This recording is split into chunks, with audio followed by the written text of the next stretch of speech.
नमस्कार मित्रांनो, आजच्या व्हिडिओमध्ये आपण वाक्यप्रचार या घटकावरील स्पर्धा परीक्षेत विचारलेले प्रश्न पाहणार आहोत. प्रश्न पहिला,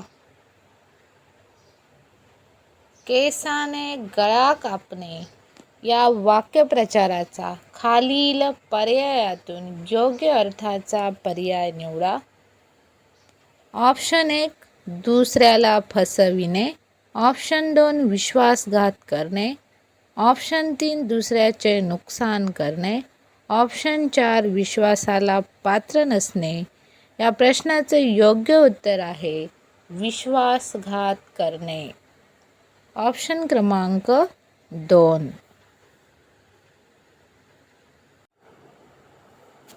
प्रश्न क्रमांक 2, लोटांगण घालणे म्हणजे काय? ऑप्शन 1 जमिनीवर लोळणे, ऑप्शन 2 शरण जाणे, ऑप्शन 3 लाचार होणे, ऑप्शन 4 लोटणे. या प्रश्नाचे योग्य उत्तर आहे ऑप्शन क्रमांक 2 शरण जाणे. लोटांगण घालणे म्हणजेच मित्रांनो शरण जाणे.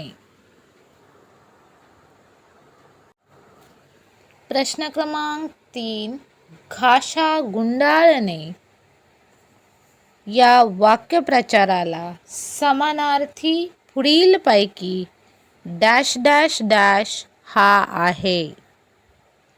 ऑप्शन 1 फडशा पाडणे, ऑप्शन 2 जोरात पळणे, ऑप्शन 3 पोबारा करणे, ऑप्शन 4 खुणगाट बांधणे. या प्रश्नाचे योग्य उत्तर आहे ऑप्शन क्रमांक 3 पोबारा करणे. घाशा गुंडाळणे म्हणजेच मित्रांनो पोबारा करणे. प्रश्न क्रमांक 4, पान उतारा करणे या वाक्यप्रचाराचा योग्य अर्थ द्या. ऑप्शन 1 पाणी उतारावर वाहणे, ऑप्शन 2 पायऱ्या उतरणे, ऑप्शन 3 पाय उतार होणे, ऑप्शन 4 अपमान करणे. या प्रश्नाचं योग्य उत्तर आहे ऑप्शन क्रमांक 4 अपमान करणे. पान उतारा करणे म्हणजेच मित्रांनो अपमान करणे.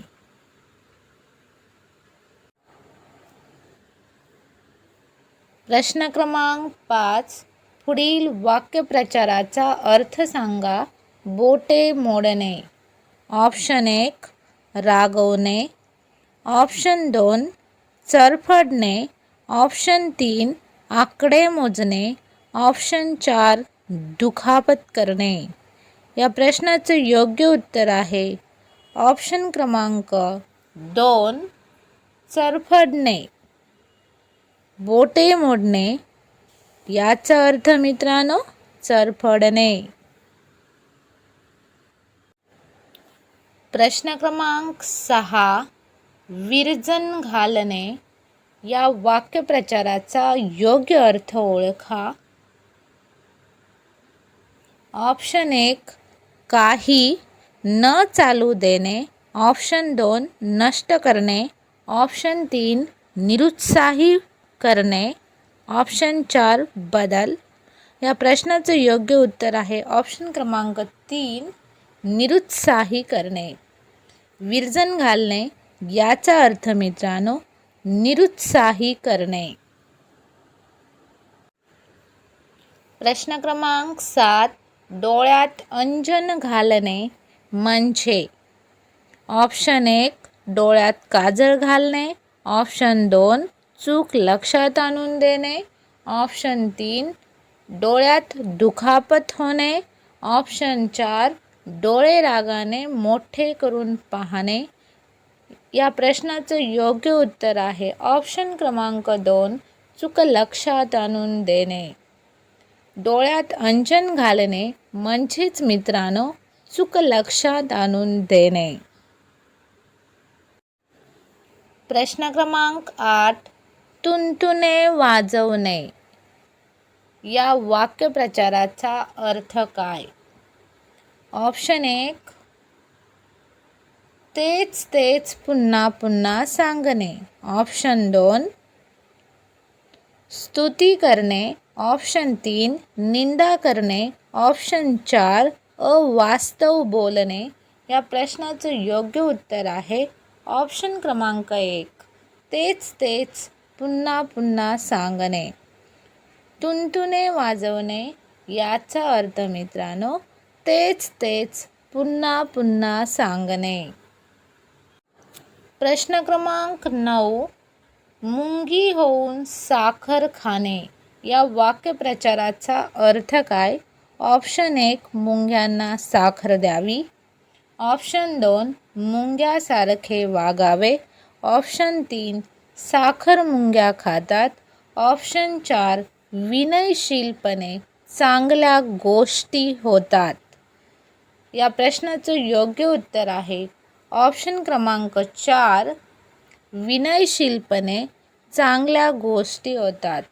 मुंगी होऊन साखर खाणे म्हणजेच मित्रांनो विनयशीलपणे चांगल्या गोष्टी होतात. प्रश्न क्रमांक 10 जीवाचे रान करणे समानार्थी वाक्यप्रचार सांगा. ऑप्शन 1 हाडाची काढे करणे. ऑप्शन 2 हाड झिजवणे. ऑप्शन 3 हात मोडून पडणे. ऑप्शन 4 हाडाचे पाणी करणे. या प्रश्नाचं योग्य उत्तर आहे ऑप्शन क्रमांक 1 हाडाची काढे करणे. जीवाचे रान करणे म्हणजेच मित्रांनो हाडाची काढे करणे. प्रश्न क्रमांक 11 ना की 9 येणे या वाक्यप्रचाराच्या योग्य उपयोगासाठी खालील पर्यायातून अचूक असं वाक्य निवडायचं आहे. 1 आहे कर्जबाजारी झाल्याने संपतरावांच्या नाकी 9 आले. 2 आवडता पदार्थ मिळाल्यावर नाकी 9 येतात. 3 2 मित्र खूप दिवसांनी भेटल्यावर नाकी 9 येतात. 4 उशिरा घरी आल्यावर नाकी 9 येतात. या प्रश्नाचं योग्य उत्तर आहे ऑप्शन क्रमांक 1 कर्जबाजारी झाल्याने संपतरावांच्या नाकी 9 आले. प्रश्न क्रमांक 12 दुधात मीठ कालविणे या वाक्यप्रचाराचा योग्य अर्थ द्या. ऑप्शन 1 दुधात मीठ घोळणे. ऑप्शन 2 दूध नासवणे. ऑप्शन 3 एखाद्याच्या बसलेल्या घडीचा विचका करणे. ऑप्शन 4 दूध व पाणी वेगळे करणे. या प्रश्नाचं योग्य उत्तर आहे ऑप्शन क्रमांक 3 एखाद्याच्या बसलेल्या घडीचा विचका करणे. दुधात मीठ कालवणे याचा अर्थ मित्रांनो एखाद्याच्या बसलेल्या घडीचा विचका करणे. प्रश्न क्रमांक 13 शब्द लावणे या वाक्यप्रचाराचा योग्य अर्थ द्या. ऑप्शन 1 दोष देणे. ऑप्शन 2 शब्दांची रचना करणे. ऑप्शन 3 लेखन करणे. ऑप्शन 4 बोलवणे. या प्रश्नाचं योग्य उत्तर आहे ऑप्शन क्रमांक 1 दोष देणे. शब्द लावणे याचा अर्थ मित्रांनो दोष देणे. प्रश्न क्रमांक 14 पुढील शब्दसमूहातील ध्वन्यार्थ ओळखा. हात कापून देणे. ऑप्शन 1 मदत करणे.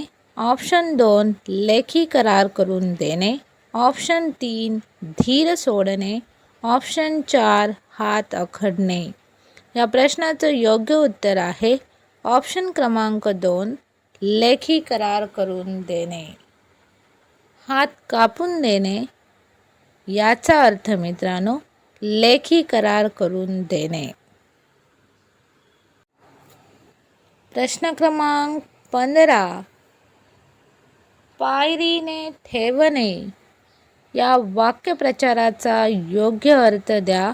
ऑप्शन 1 योग्यतेने वागवणे, ऑप्शन 2 पायरीवर बसविणे, ऑप्शन 3 अपमान करणे, ऑप्शन 4 योग्यता दाखविणे. या प्रश्नाचं योग्य उत्तर आहे ऑप्शन क्रमांक 1 योग्यतेने वागविणे. पायरीने ठेवणे याचा अर्थ मित्रांनो योग्यतेने वागविणे. जर मित्रांनो व्हिडिओला लाईक, चॅनलला सबस्क्राईब करा. धन्यवाद.